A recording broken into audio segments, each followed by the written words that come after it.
Michelle Suárez, procesada con prisión domiciliaria. Es un tema que vamos a abordar en instantes nada más con Andrés Ojeda, abogado penalista. Pero antes recordemos un poco la historia de esta mujer que visitó nuestro programa justamente el día antes de asumir la banca como senadora.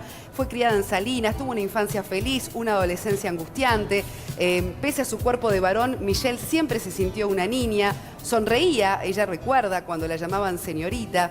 El primer gran paso lo dio a los 15 años, cuando se atrevió a exteriorizar lo que sentía como su verdad o su verdadera identidad. Fue entonces cuando decidió ser ella y no él. Su madre, como reconocimiento, le regaló unas caravanas, según contó en 2010, en aquel momento, al portal 180. Terminó el liceo, eligió volcarse a la carrera con la que siempre había soñado y convertirse en abogada, un título que hasta entonces le era esquivo a la población trans de nuestro país. Y pese a que su pericia en la Universidad de la República estuvo repleta de obstáculos, con un profesor incluso que la llamaba, ella cuenta, ¿verdad?, por su nombre masculino, otro que la dejaba fuera de clase por ser trans y otro que no le aceptaba los exámenes por ser firmados con su nombre femenino.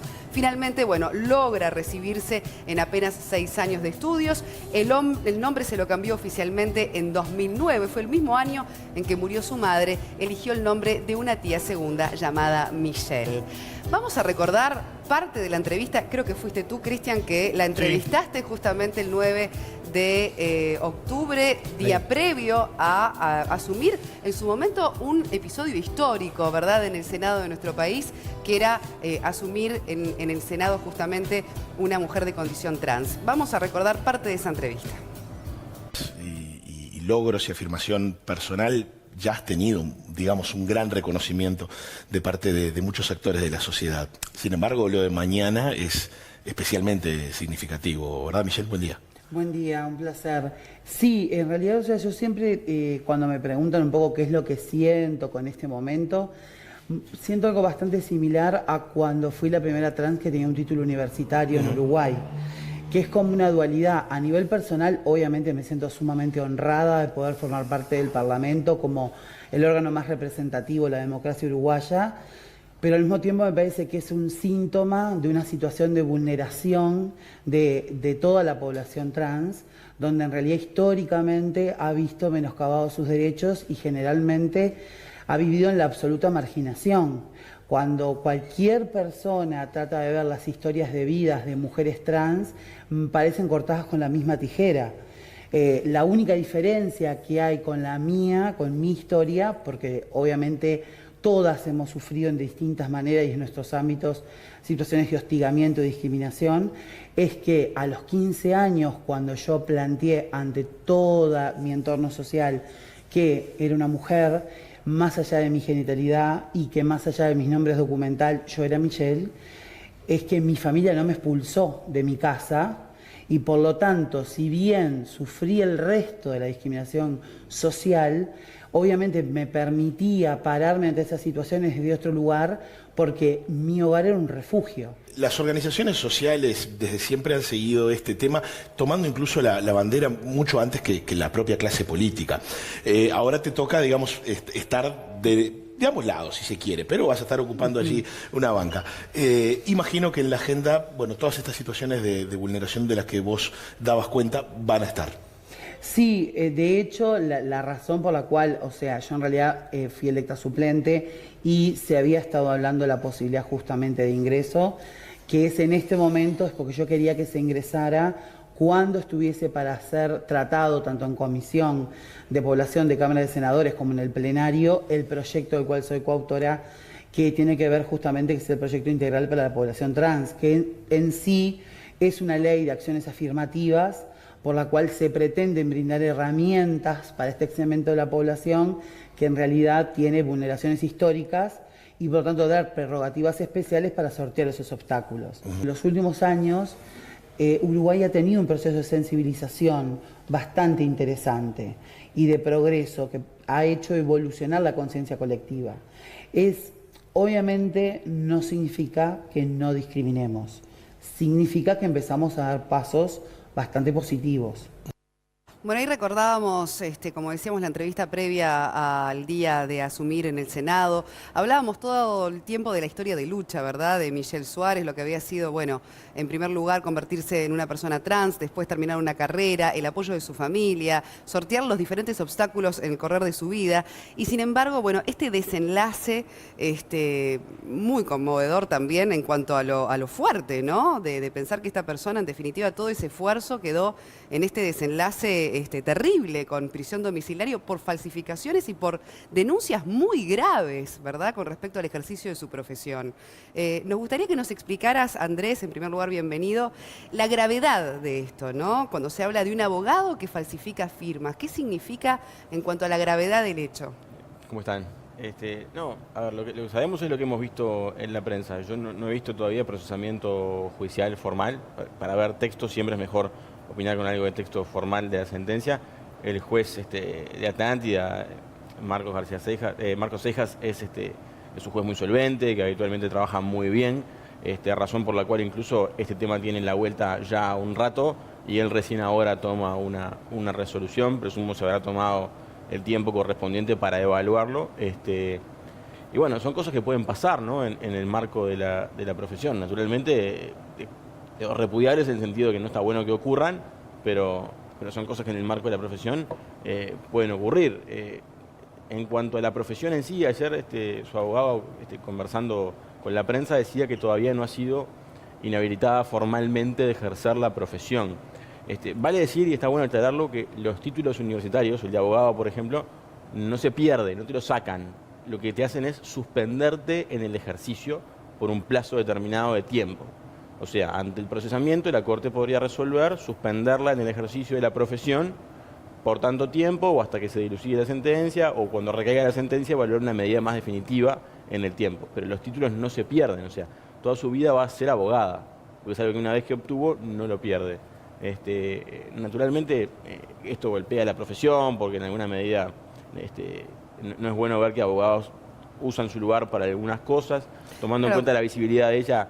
Es quizá amplificado. Estas cosas pasan habitualmente. De hecho, para decirlo de una forma, la profesión que tiene más gente presa o procesada, por lo general son los escribanos, o sea, gente vinculada a los mismos temas, si se quiere también, porque son los que intervienen con cuestiones más sensibles o tienen más espacios de exposición, ¿no? Claro, hubo un caso en particular de esta falsificación que trascendió y que también fue interesante, además quizás de analizar, no sé si tú tendrás los pormenores, que tiene que ver con una falsificación que termina con la patria potestad a favor de un padre, ¿no? Que es un caso que tuvo una consecuencia acá muy grave en esa falsificación, por lo pronto. Sí, por lo que hemos visto de prensa, sabemos que la Corte ya tomó alguna resolución con relación a eso en cuanto a la sentencia del asunto de fondo, para solucionar el tema de las consecuencias de la falsificación. Ayer también el abogado de ella decía que no había sido el escrito principal el que tenía una firma eventualmente falsificada, porque también lo escuché a él decir que la doctora Suárez también había asumido algunos de los hechos que se le imputaban, o sea, había confesado que las cosas que habían ocurrido eran ciertas, las había relativizado con relación a un momento familiar y personal que estaba viviendo al momento de ocurrencia de los hechos que se le imputaban, y también dijo su abogado en conferencia de prensa que no se trataba de la firma principal. Sin perjuicio, no deja de ser un hecho negativo que golpea un hecho histórico como es que una persona trans pueda asumir un cargo en el Senado y pueda ser una persona de relevancia pública, y también a los abogados en el sentido de decir que no está bueno que se vea como que los abogados pueden hacer falsificaciones o pueden hacer estafas, y yo acá me manejo con cuidado porque no he visto cómo se imputan los delitos. Vamos a escuchar al juez justamente Marcos Cejas, que también explicaba por qué el de la prisión domiciliaria, ¿no? Él sostiene que, bueno, que ella no puede moverse por sus propios medios. Bueno, pero eso es así, o sea, en términos médicos, por lo general, cuando se disponen procesamientos con prisión, recordemos que esto funciona bajo viejo código, por eso hablamos de procesamiento y no hablamos de otra cosa, porque esta investigación viene de antes de noviembre. Entonces, el procesamiento es con prisión. Bueno, pero cuando se dispone la prisión, hay un informe médico que recomienda, en atención a las características de la persona y sus condiciones médicas, que esté en su casa y no recluida en una prisión. El juez habitualmente tiene en cuenta esos informes forenses al momento de disponer una medida, porque la medida es de privación de libertad, y eso se cumple tanto en la cárcel como en la casa, ¿verdad? Vamos Yo a entiendo que no es escucharlo. lo mismo, es claro. Escuchamos al juez. Acá tenemos 3 hechos. Las cuatro falsificaciones y la estafa que ocurrieron en el trámite de pérdida de la patria potestad. Después tenemos el delito de falso testimonio, que fue que la doctora Michelle Suárez declaró ante la Suprema Corte de Justicia y faltó a la verdad, como ella misma la reconoció. Y después, el tercer hecho fue el hecho del expediente de cambio y nombre registral, donde la doctora Suárez falsificó la firma de la actora, una chica que vive en España, y así promovió un proceso. A raíz del pedido de procesamiento con prisión, la defensa de la doctora Suárez pidió que se le concediera el beneficio de la prisión domiciliaria. Nosotros llamamos a la médica forense de la sede, a la doctora Geraldine Rodríguez, y ella,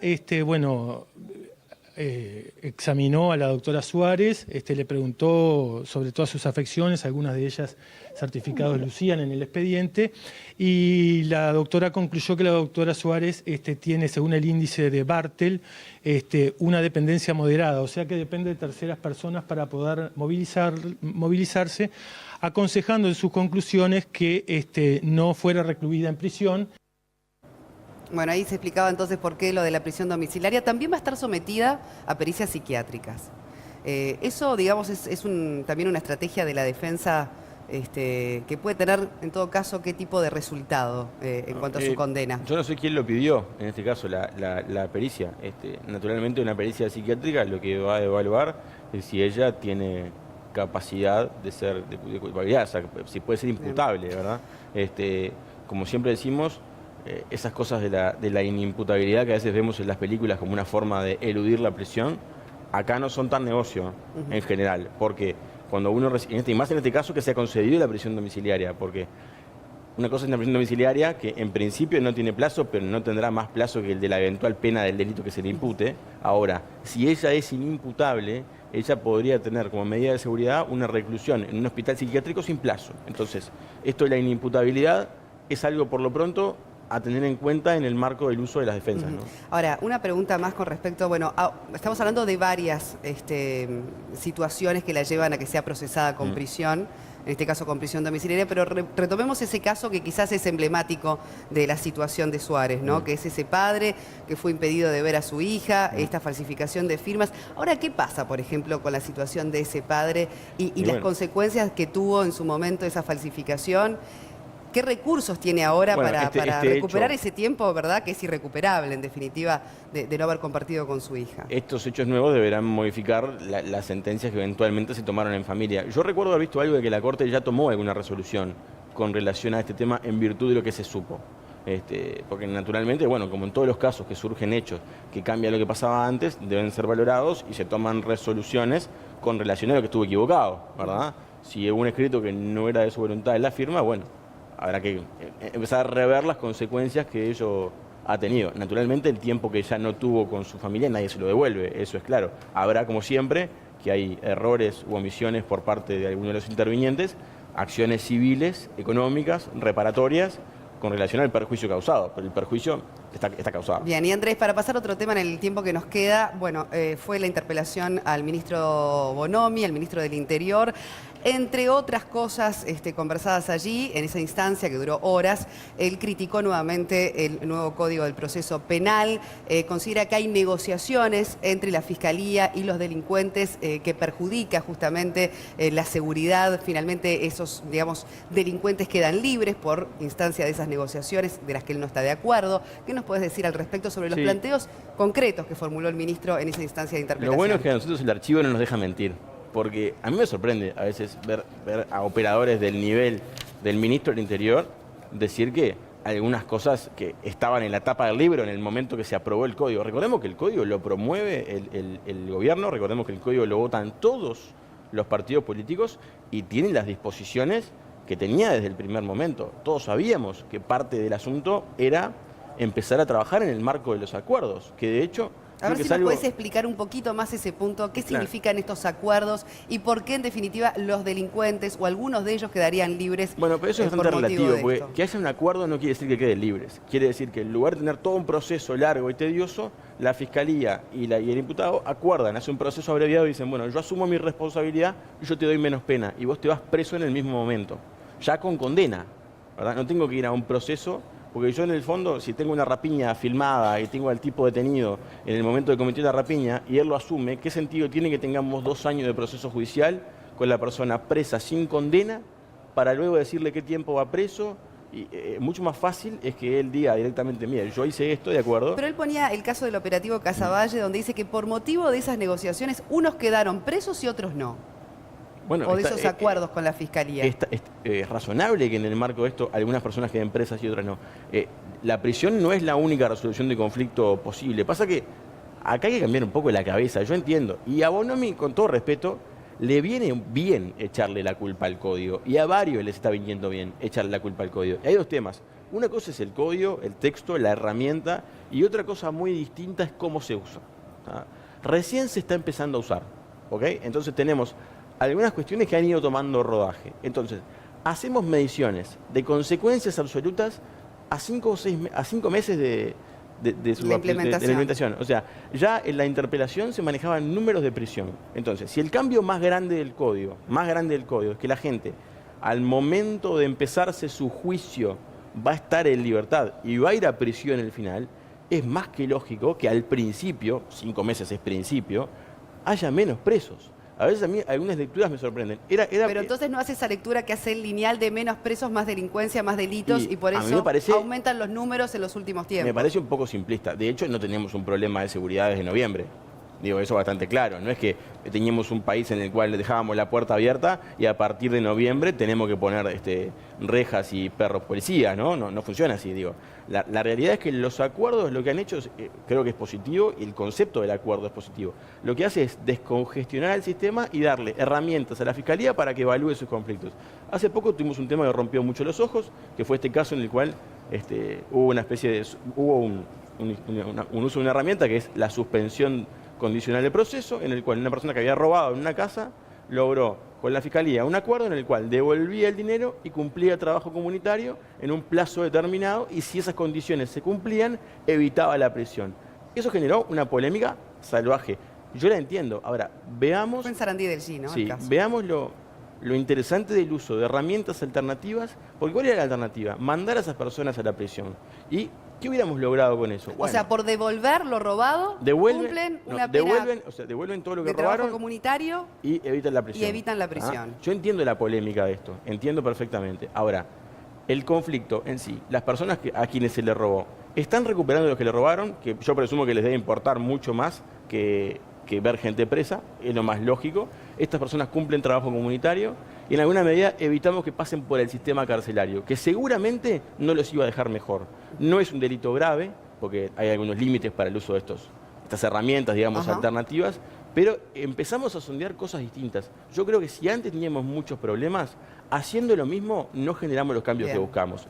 Yo lo que pido es apertura al momento de juzgar, porque nosotros agarramos lo primero que nos viene y generamos mucha furia y frustración. Yo lo entiendo la frustración, entiendo que pero la gente en un tema muy sensible como es la seguridad o la inseguridad. Pero no está bueno que los operadores utilicen algunos números en forma conveniente. Bien. Bueno, este es un punto que lo podemos retomar más adelante, Andrés Ojeda, porque realmente es bien interesante de analizar en profundidad. Muchas gracias por habernos acompañado, como siempre, para estos temas de tanta actualidad.